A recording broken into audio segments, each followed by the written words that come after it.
(53문) 제3계명은 무엇입니까? 답. 제3계명은 너는 내 하나님 여호와의 이름을 망령되게 부르지 말라. 여호와는 그의 이름을 망령되게 부르는 자를 죄 없다 하지 아니하리라 입니다. (54문) 무엇이 제3계명에서 요구됩니까? 답. 제3계명은 하나님의 이름들, 칭호들, 속성들, 규례들, 말씀, 사역들을 거룩하고 공경하는 자세로 사용할 것을 요구합니다. 관련 말씀입니다. 그러므로 너희는 이렇게 기도하라. 하늘에 계신 우리 아버지여, 이름이 거룩히 여김을 받으시오며. 마태복음 6장 9절. 하나님께 노래하며 그의 이름을 찬양하라. 하늘을 타고 광야에 행하시던 이를 위하여 대로를 수축하라. 그의 이름은 여호와이시니 그의 앞에서 뛰놀지어다. 시편 68편 4절. 해설입니다. 제1계명은 예배의 대상에 관하여, 제2계명은 예배의 방법에 관하여, 제3계명은 하나님께 대한 자세에 관하여 말합니다. 1계명은 여호와 하나님께서 유일하게 참된 하나님이시라는 것을 거부하거나 다른 신을 두는 것을 금지합니다.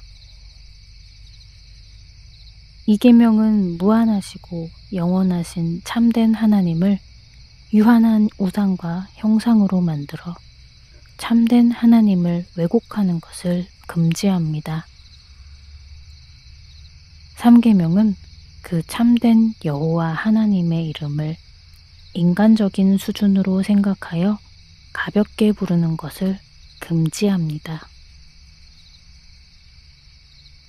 제3계명이 말하는 여호와 하나님의 이름은 단순히 하나님의 이름만이 아니라 하나님의 칭호들과 속성들과 규례들과 말씀과 사역들을 포함합니다.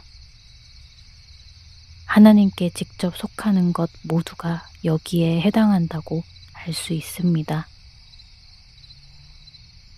우리는 이 계명을 다루면서 아론과 이스라엘 백성이 금송아지를 숭배한 사건을 살펴보았습니다.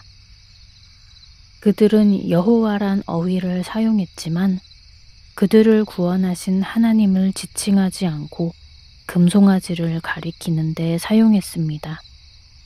이처럼 하나님과 관련된 어휘를 쓰면서 참된 의미를 부여하지 않으면 3계명을 어기게 됩니다. 이와 관련해 사도행전 19장에도 아주 좋은 예가 나옵니다.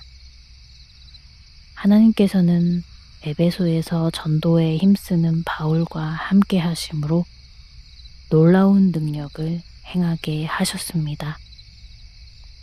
심지어 바울의 손수건이나 앞치마를 가져다가 병든 사람에게 얹으면 병이 낫고 악귀도 나갈 정도였습니다. 그러자 어떤 사람들이 바울을 흉내내기 시작했습니다. 이에 돌아다니며 마술하는 어떤 유대인들이 시험 삼아 악귀 들린 자들에게 주 예수의 이름을 불러 말하되 내가 바울이 전파하는 예수를 의지하여 너희에게 명하노라 하더라. 사도행전 19장 13절 말씀입니다.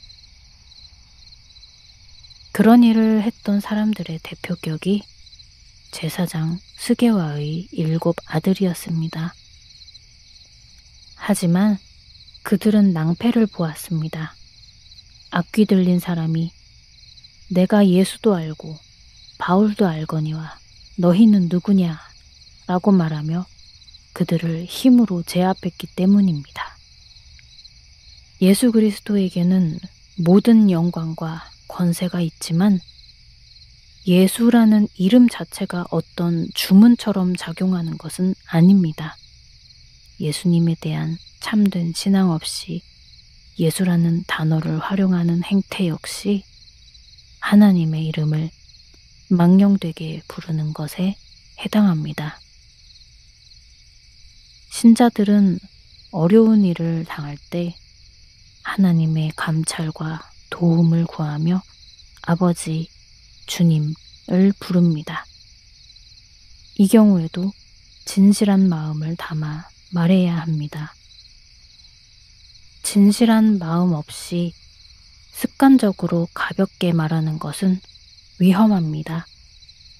실제로 영어에서는 예수 그리스도라는 어휘가 감탄사로 쓰여서 놀라움과 실망, 공포와 충격을 나타냅니다. 이를 우리말로 번역하면 제기랄 세상에 이럴 수가 정도에 해당할 것입니다.